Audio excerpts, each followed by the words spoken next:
our preference and our hope is that you guys are going to come to your senses. Our preference and our hope is that we can go back to a win-win North American partnership. I mean, currently our trade should be governed by the USMCA, which we negotiated with President Trump. When we signed that deal, he said it was the best trade deal ever. So what we really want is for all the Americans who are listening to say, what the heck is going on? You mean we're fighting with the Canadians? And to get back to a reasonable, mutually beneficial relationship. That is our preference.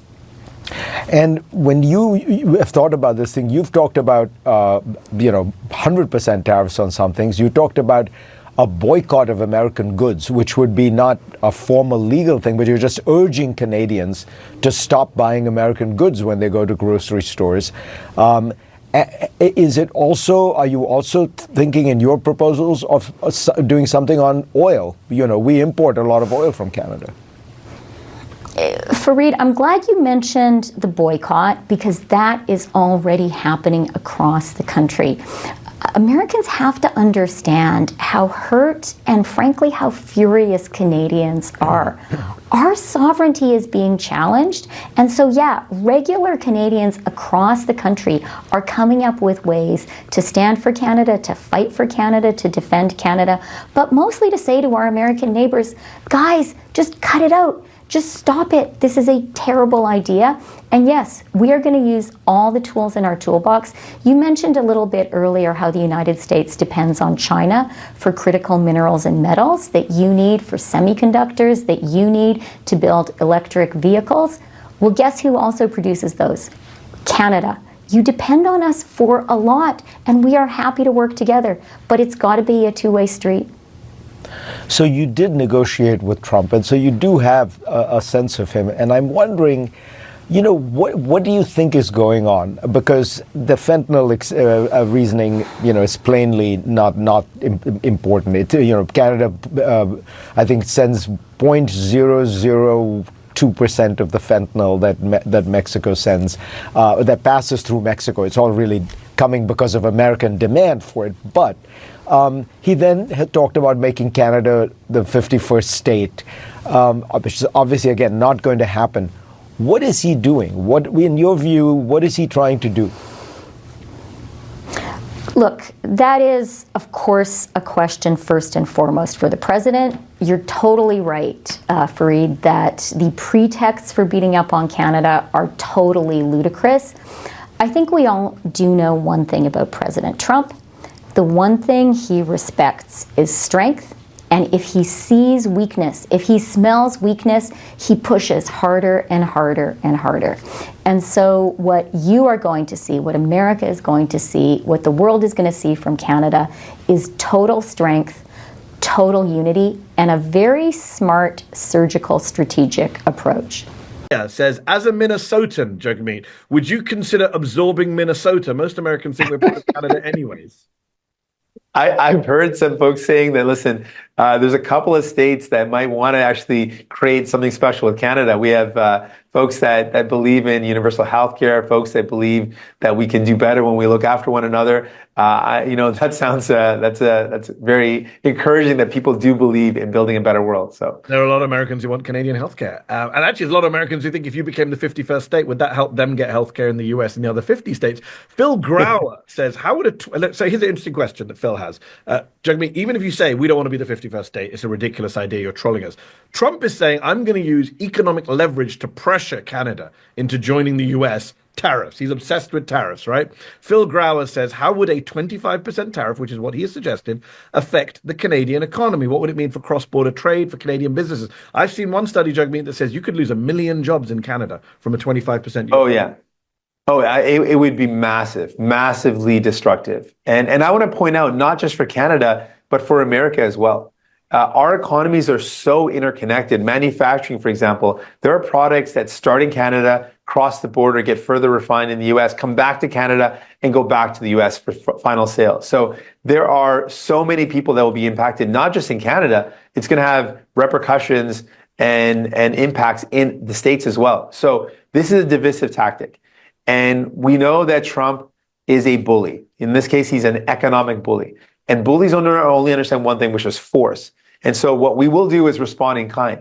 One example that I've said is that there's only really one source of critical minerals for the US, which is sustainable, which is viable, and that's Canada. For many of the critical minerals they need, I've said, let's turn off the tap on critical minerals. They want to threaten a tariff with us. We can go after Elon Musk directly, who's the billionaire buddy of Donald Trump, and he needs those critical minerals for his batteries. So let's go after cobalt, Elon Musk. lithium, that kind of stuff.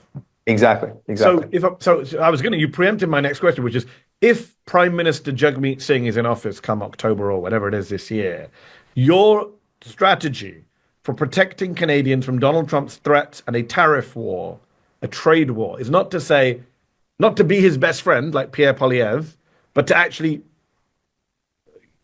raise the costs for the US.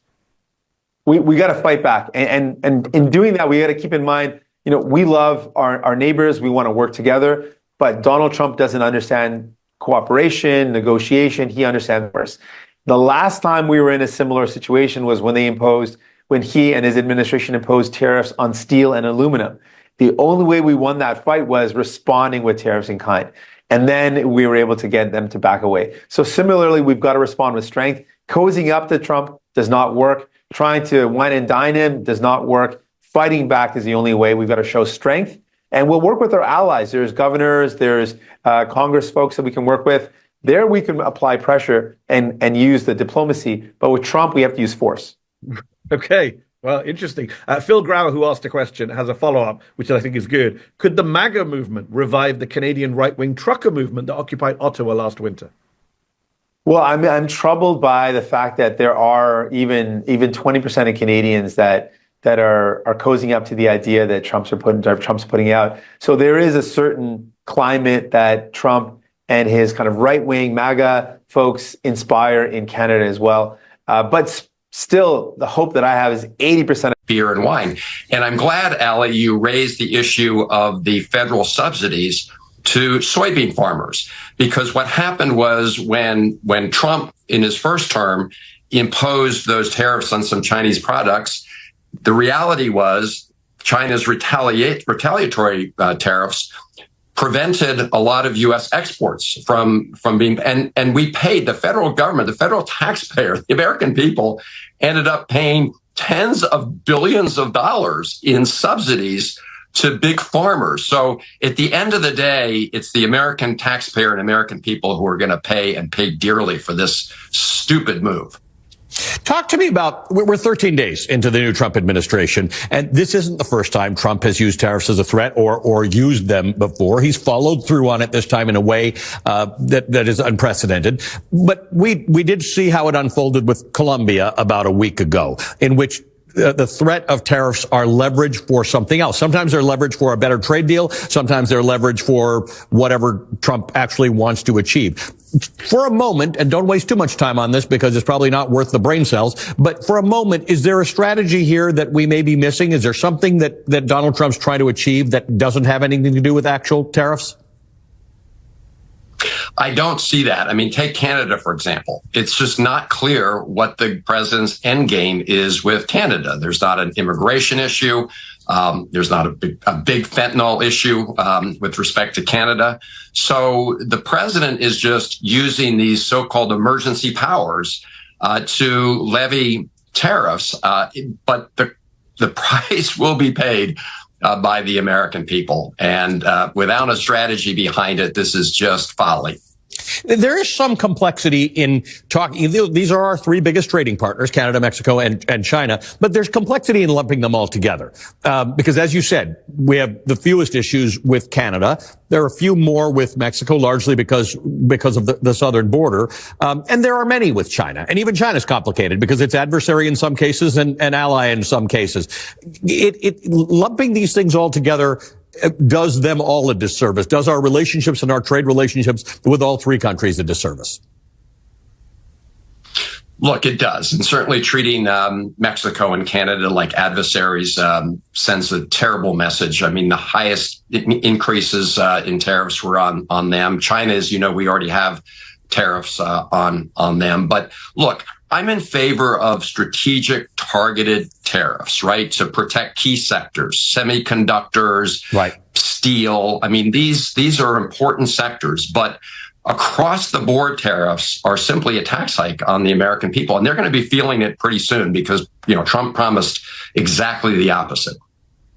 Senator, good to talk to you as always. Thank you. This is a prelude. This is also a prelude to a big tax break that the president is planning for the wealthiest people. So I can tell you, Elon Musk he's not going to feel the impact of the price increases from these tariffs. And then he's going to get a huge tax break windfall. So this is a betrayal of all the people that President Trump said he wanted to help. Your eggs are not getting cheaper, and the cost of cooking them could not even get toilet paper or basic needs. So there are a lot of neglects.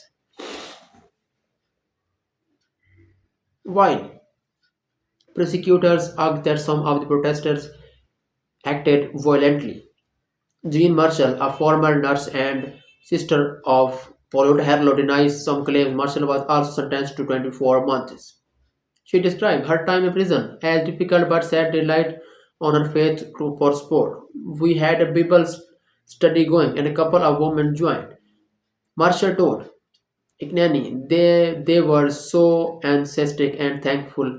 One of them even said, "Now I know why I would up in prison so that I could hear this Bible study." Despite the experience, Marshall said she has no regrets. "I was so thankful to God that He could use me," she said.